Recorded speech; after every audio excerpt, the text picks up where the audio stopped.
사도행전 2장에 가면 오순절 성령 강림에 관한 이야기가 자세하게 기록되어 있습니다. 오순절 성령 강림 때에 하늘로부터 급하고 강한 바람 같은 소리가 있어서 그들의 앉은 집에 가득하며 하늘로부터 불의 혀처럼 갈라지는 것들이 각 사람 위에 임하였더라. 그랬더니 사람들이 각각의 언어로 말하기 시작했다라고 이야기합니다. 이 현상을 보고 사람들이 술에 취했다라고 이야기를 합니다. 그랬더니 베드로가 일어나서 지금 일어난 일이 어떤 것인가를 설명하기 위해서 사도행전 2장 17절 이하에 오늘 본문의 말씀 요엘서 2장 28절 이하의 이야기를 소개하고 있습니다. 근데 이 사도행전에 나오는 이 본문은 우리가 성령 강림주일 혹은 오순절이라고 불리우는 그날에 주로 성경 본문을 선택을 하고 읽게 됩니다. 베드로가 인용했던 이 말씀은 브두엘의 아들인 요엘을 통해서 들으신 하나님 말씀입니다. 성령 강림 주일 외에는 잘 들어보지 않은 성구라서 요엘이 누구인지 알기가 힘이 듭니다. 또 오늘 본문 속에도 짤막하게 나와 있기 때문에 그 아버지가 브두엘이라는 것 외에는 다른 삶의 정황을 알기가 힘이 듭니다. 그런데 인용된 구절보다는 원어를 보는 게 좋겠지요. 그래서 요엘서에 있는 본문을 살펴보려고 합니다. 그러면 그 본문이 가지고 있는 의미를 좀 더 깊이 알 수 있기 때문에 그렇습니다. 자, 스크린을 보지 않고 성경책을 펴고 보시는 분들 아직 안 덮으셨지요? 요엘서가 몇 장까지 있습니까? 3장까지 있지요. 예, 3장 21절까지 있습니다.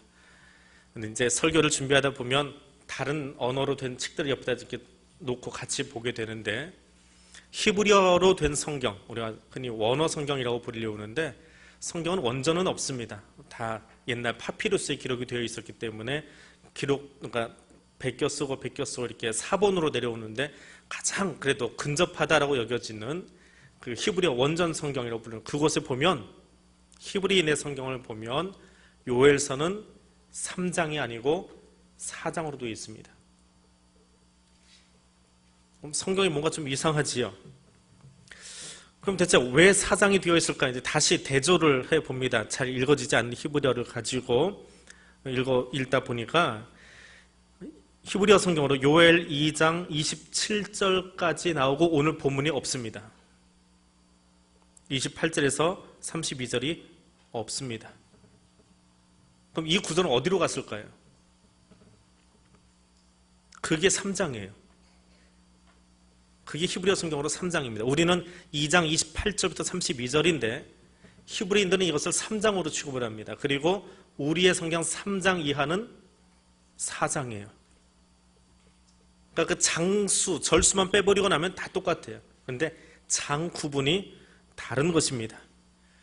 그러니까 이건 편의상 되어진 것이 아닙니다. 우리말 성경은 처음 번역할 때에 히브리어 성경을 공부한 사람들이 번역을 한 것이 아니고 중국어와 영어에서 번역을 해왔습니다. 1차 번역이 되고 2차 번역된 것이 한글 성경입니다. 그래서 이제 다시 보니까 히브리어 성경이 그렇게 되어 있더라라고 하는 것이지요. 그러면 왜 이렇게 되어 있을까?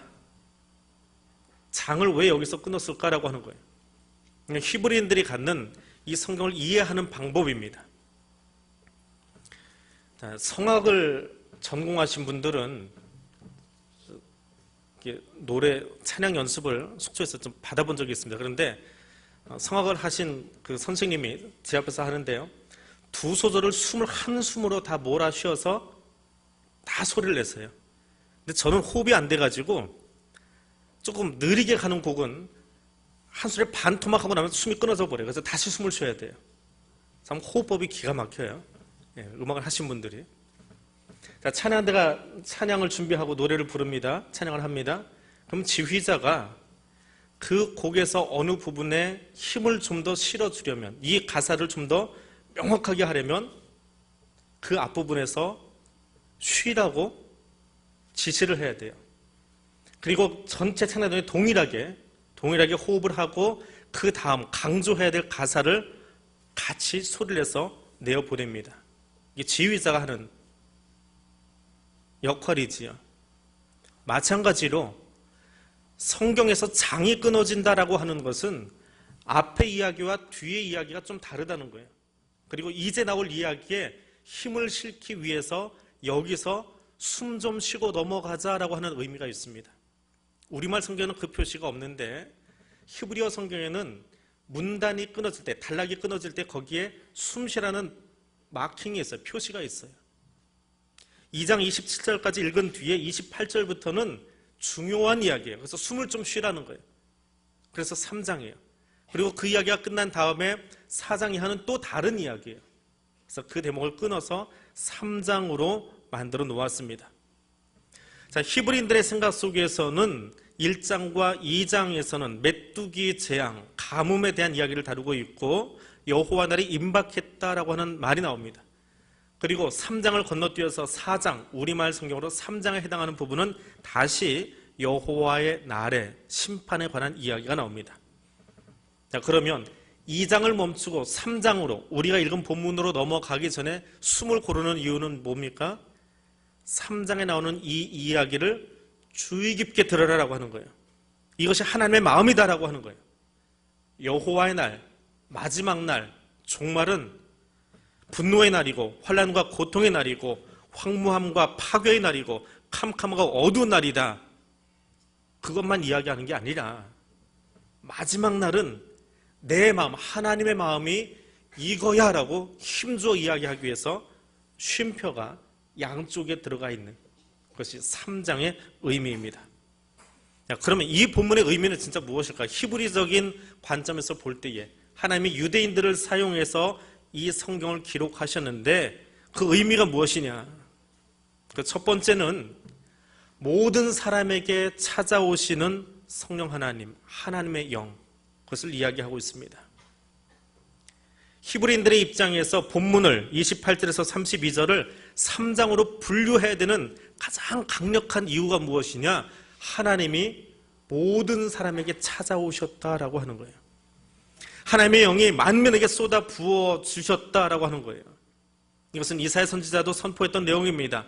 심판과 회복을 예언하는 그 대목에서 32장에 가니까 필경은 위에서부터 성신을 우리에게 부어 주시리니 하고 이야기합니다.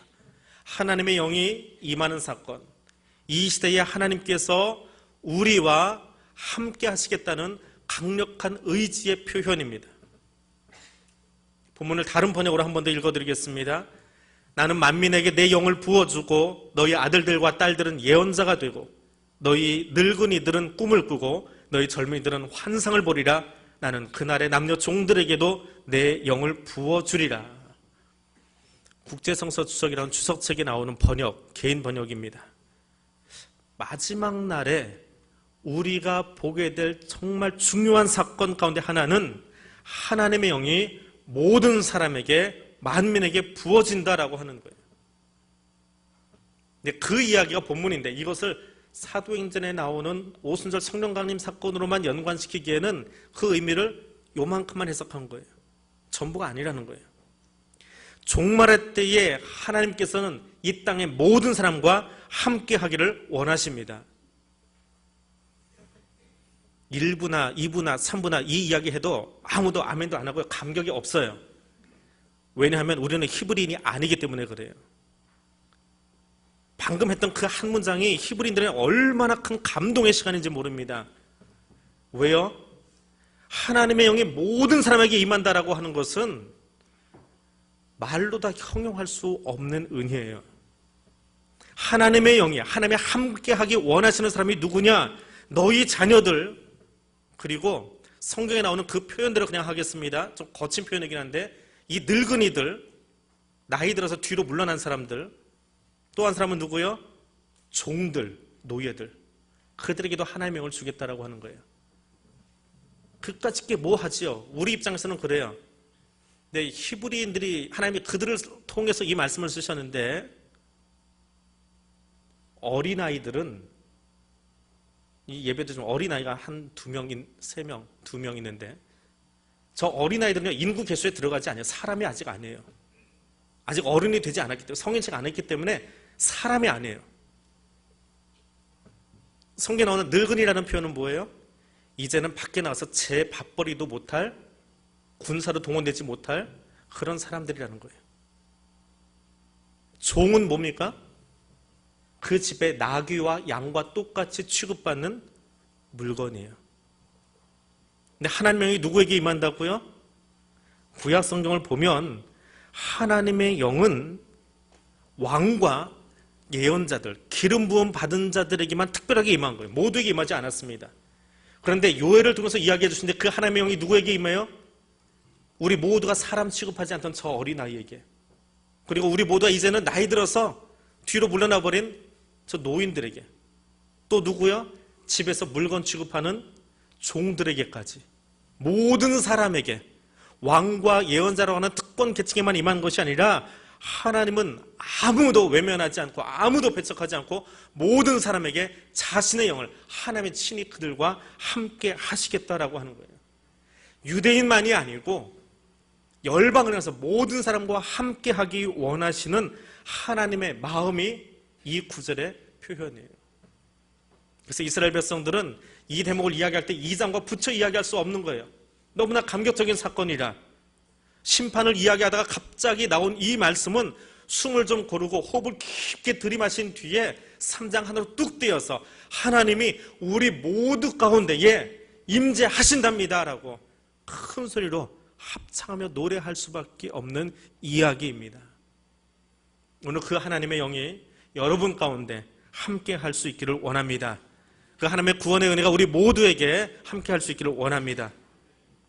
두 번째로 본문의 의미는 하나님은 사람을 통해서 일하신다라고 하는 거예요. 하나님은 과거에도 그러하셨듯이 현재도 사람을 통해서 일하고 계십니다. 구약에서는 선택된 민족, 지명된 선지자, 사람들을 통해서 일하셨습니다. 그리고 지금 성령님은 우리 각 사람을 만나기를 원하고 계십니다. 그것이 하나님의 방법입니다. 하나님은 하나님의 사역을 위해서 우리들 각 사람을 불러서 사용하는 것을 즐거워하십니다.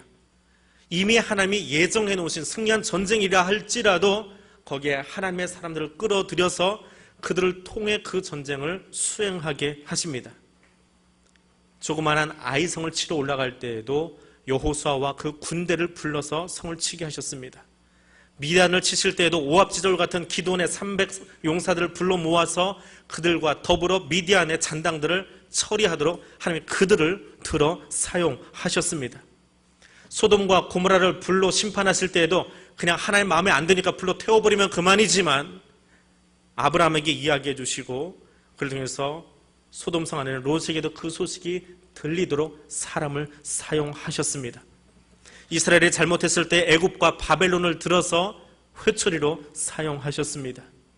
너희는 땅끝까지 나가서 복음 전하라 했는데 전하지 않고 예루살렘에 머물러서 여기가 좋사오니 하고 있으니까 네로의 박해를 통해서 그들을 전 세계로 흩어버리셨습니다. 평양 대부흥운동이 일어나고 세계 유례가 없이 평양 땅에서 장로교회가 그렇게 크게 부흥했을 때에 여기가 좋사오니 하나님이 그 백성 흩으시려고 전쟁을 통해서 평양 땅에 가득했던 장로교인들이 한반도 전역으로 흩어지도록 가는 곳곳마다 교회가 세워지도록 부흥 역사를 일으키신 분이 하나님이십니다. 하나님은 그렇게 사람을 통해서 일하십니다. 우리의 연약함도 혹은 우리의 허물도 사용하셔서 하나님 나라 사역을 이루시는 분입니다. 아브라함을 통해서도 이야기하시고 선지자를 통해서도 왕들을 통해서도 이야기하십니다. 성령 강림 사건을 통해서 하나님 말씀을 열방 중에 동시 통역을 하며 세우기도 하시지만 더불어 이 시대에 선교사를 파송하기도 하시고 그 선교사를 후원하고 기도하는 파송하는 선교사들을 사용하기도 하십니다. 우리의 생각과 판단을 뛰어넘어서 일하시는 분이지만 더불어서 우리 약한 생각들, 우리의 부족한 모습들을 그대로 사용하시는 것도 하나님이십니다. 우리 삶 속에 들어오셔서 우리의 삶 자체를 사용하기를 원하고 계십니다. 그러면 여러분에게 질문 하나 드리겠습니다. 여러분은 여러분의 삶의 자리에서 어떤 부분